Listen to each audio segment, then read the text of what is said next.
तो फ्रेंड इस वीडियो में हम लोग क्लास 12 का फिजिक्स का इम्पोर्टेंट चैप्टर के बारे में जानेंगे कि किस तरह से इस चैप्टर में हम लोग ला सकते हैं अच्छे अंक।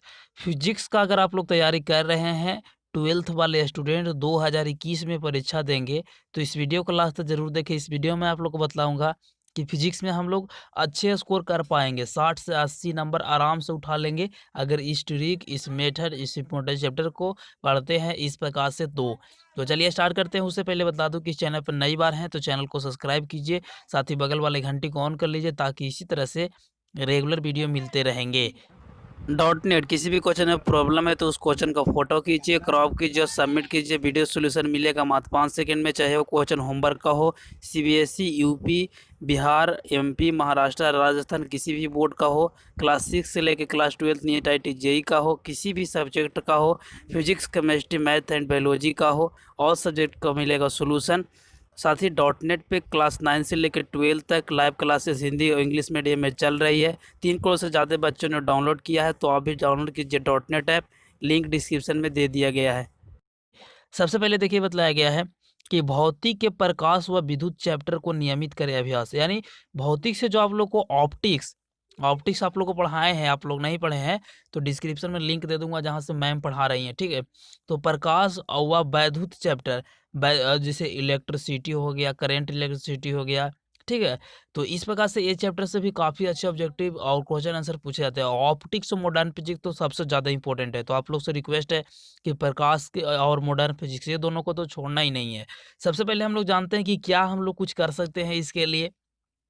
चलिए इम्पोर्टेंट चैप्टर भी जानते हैं कि ये है कुछ महत्वपूर्ण चैप्टर।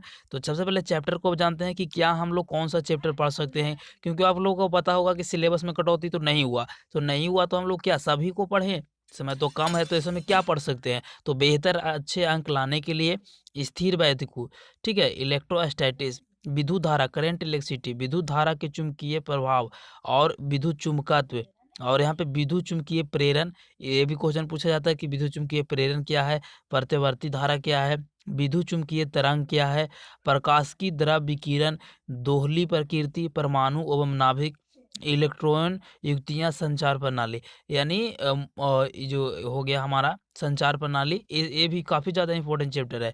तो ये सभी चीज़ है जो कि बहुत ज़्यादा इंपॉर्टेंट है। इन सभी का क्वेश्चन अगर आप लोग कवर कर लेते हो तो आप लोग को अच्छे मार्क्स स्कोर कर पाओगे, क्योंकि इसमें देखिए विद्युत धारा के चुंबकीय प्रभाव, विद्युत चुम्बकीय प्रेरण, धारा, विद्युत चुम्बकीय तरंग, प्रकाश की द्रव, विदोहली गति, परमाणु एवं नाभिक, तो ये सभी काफ़ी ज़्यादा इंपॉर्टेंट चैप्टर है। अब देखिए क्या-क्या पूछे जा सकते हैं। तो देखिए भौतिक का पैटर्न इस प्रकार से रहेगा, यानी फिजिक्स का जो पैटर्न हमारा है इस प्रकार से रहेगा। सैद्धांतिक परीक्षा 70 अंक का, यानी हम लोग को थ्योरी पेपर 70 अंक का होगा, जिसमें 42 ऑब्जेक्टिव प्रश्न पूछे जाएंगे। नए पैटर्न के अनुसार बतला रहा हूँ, 42 ऑब्जेक्टिव पूछे जाएंगे, लेकिन आप हम लोग को जवाब 35 को ही देना रहेगा। चलिए लघु उत्तरीय, तो यानी शॉर्ट क्वेश्चन 18 पूछे जाएंगे, जिसमें से केवल 10 को जवाब देना रहेगा। दीर्घ उत्तरीय यहाँ पे 6 पूछे जाएंगे, जिसमें से केवल 3 को जवाब देना रहेगा। तो ये अच्छी बात है। सबसे पहले उत्तीर्णता को फॉर्मेट हम लोग समझ लिए हैं। अब इसके बारे में जानते हैं कि क्या हम लोग कुछ कर सकते हैं।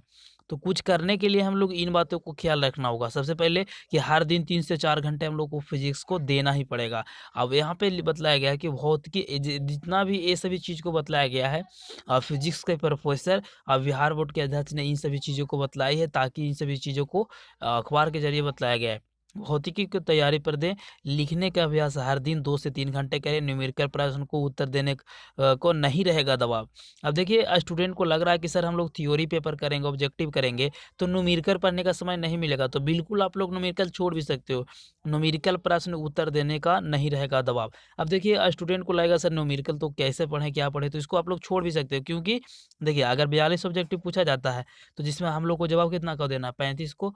तो 35 को जवाब देना है, तो यहाँ से 7 ऑब्जेक्टिव देख सकते हो। तो 7 में हम लोग 7, अगर ए पूछा जाता है न्यूमेरिकल ही, तो डायरेक्ट हम लोग न्यूमेरिकल छोड़ेंगे। तो इस प्रकार से हम लोग बच भी सकते हैं यहाँ से। दूसरा बतलाया गया कि प्रायोगिक परीक्षा की तैयारी प्रयोग को लिखकर करें, स्टेप वाइज मार्किंग से होगी, इसलिए जितना चाहे उतना उत्तर यहाँ पे लिखें। अब देखो जो आप लोग उत्तर लिखोगे शॉर्ट क्वेश्चन, लॉन्ग क्वेश्चन का, उसका आप लोग स्टेप वाइज मार्किंग के हिसाब से मार्क्स मिलता है बोर्ड में, ठीक है। ये चीज़ पता नहीं है तो आप लोग जान लो। स्टेप वाइज मार्किंग का मतलब होता है कि जितना आप लोगों लिखो उतना का मार्क्स मिल जाएगा, कटौती नहीं होगा, ठीक है। तो आप लोग से रिक्वेस्ट है कि एग्जाम देने जाइएगा तो सारा यहाँ पे बना के आइएगा क्वेश्चन। अब ऐसा नहीं कि 6 यहाँ पे लॉन्ग क्वेश्चन है तो 6 में 6 बना देना, 6 में 3 ही को बनाना है, लेकिन 3 को हर एक हाल में बना लेना है, ठीक है। अब कुछ और चीज़ों के बारे में जानते हैं, तो बताया गया कि प्रायोगिक परीक्षा होगा वह 30 अंक का होगा। 30 अंक का में अगर आप लोग लाना है अच्छे मार्क्स, तो देखिए क्या-क्या कर सकते हैं। एक प्रयोग आप लोग को जो पूछे जाएँगे या 12 अंक के पूछे जाते हैं प्रैक्टिकल परीक्षा में, और प्रैक्टिकल का कॉपी अगर लिख के ले जाते हो तो 5 अंक मिलेगा। तो यहाँ से हम लोग तो सीख गए हैं कि हम लोग को तो कॉपी लिखना ही लिखना है, लेना ही पड़ेगा। प्रयोग दिखाना 8 अंक का मिलेगा, और स्कूल में जाइएगा तो वहीं पे कुछ क्वेश्चन पूछे जाएँगे जिसको हम लोग मौखिक परीक्षा कहते हैं, ठीक है? तो उससे हम लोग को 5 मार्क्स मिलेंगे। तो ये तो हमारा हो गया प्रायोगिक परीक्षा के बारे में, और हमारा ये पैटर्न हो गया। चलिए कुछ और चीज़ों के बारे में भी हम लोग जान सकते हैं कि प्रोफेसर शंकर ने कहा कि लघु त्रिय का प्रश्न का उत्तर 30 से 50 शब्दों में ही दें। अगर देखिए काफ़ी सारे स्टूडेंट ऐसे होते हैं कि समझ में नहीं आता है कि हम लोग दें कितने शब्दों में। तो हम लोग अगर लघु त्रिय यानी शॉर्ट क्वेश्चन पूछा जाता है तो हम लोग 30 से 50 शब्दों में उत्तर दे सकते हैं। लेकिन अगर दीर्घ त्रिय यानी लॉन्ग क्वेश्चन पूछा जाता है तो 150 से 250 शब्दों में समय सीमा के अनुसार ही उत्तर दें। इससे परीक्षा को सकारात्मक असर होता है और पूरा अंक देते हैं। यानी इससे पता लगता है कि स्टूडेंट का नॉलेज कितना है, कितना अपने नॉलेज के अनुसार लिखा गया है, शब्दों का समय शब्दों को सीमा को पार किया है या वो कम किया है, ये सभी चीज़ों के बारे में पता लगता है। तो इन सभी चीज़ों का अगर आप लोग फॉलो करते हो तो आई होप कि यहाँ पे अच्छे स्कोर कर पाओगे।